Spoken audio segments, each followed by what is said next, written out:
Mimi naitwa Faustin Kamzora, ni mwenyekiti wa UTT AMIS ambayo ni mifuko ya uwekezaji. Kama unavyofahamu, tunayo mifuko 6. Kwa hiyo tangu leo tutakuwa na mikutano miwili, asubuhi mkutano mfuko mmoja na mchana mfuko mwingine, kesho hivyo hivyo na kesho kutwa. Wawekezaji tumekuwa tunakutana nao kuweza kuwajulisha hali ya mifuko na uwekezaji wao, na tunapenda kusema kwamba kwa mwaka huu uliopita mifuko yetu 6 yote imefanya vizuri kulinganisha na uwekezaji mbalimbali.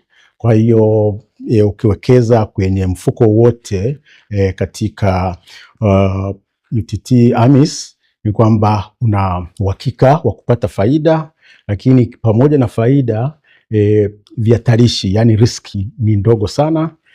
Mifuko yetu inaendeshwa kitaaluma sana.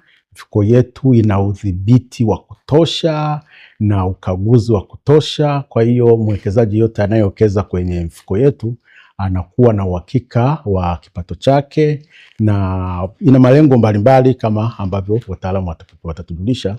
Lakini kinachofurahisha ni kwamba Watanzania wamezidi kuitika kuweza kuwekeza sana kwenye mifuko yetu, na sisi kama taasisi tumekuwa tunajiwekea malengo, na bahati nzuri hayo malengo tunayoweka mara nyingi tunayavunja, tunayafikia kwa haraka, kwa maana yake kwamba kwa kweli Watanzania wamehamasika.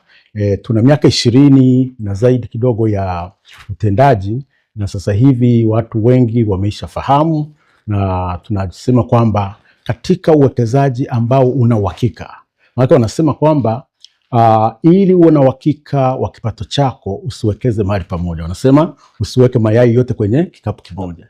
Lakini kwa mifuko hii, kwa sababu vihatarishi, kwa sababu riski ni ndogo, hata ukiwekeza zaidi huku una uhakika utapata kipato kikubwa, lakini na manufaa mbalimbali. Kama kwa mfano unaweza ukawekeza kwa ajili ya watoto, unaweza ukawekeza kwa ajili ya kukuza akiba zako, unaweza ukawekeza kwa ajili ya matumizi ya kwamba kile kipato unachokipata unakuwa unaletewa fedha ya matumizi ya kila mwezi. Kwa hiyo malengo mbalimbali ya hii mifuko 6 inakidhi malengo mbalimbali ya wawekezaji, na kikubwa kwamba kama tulivyosema inaendeshwa kitaaluma sana, na tuna uzoefu wa kutosha, na kiuhalisia ukiangalia ile return, yani kile kinachopatikana ni kikubwa zaidi kuliko sehemu nyingi za uwekezaji.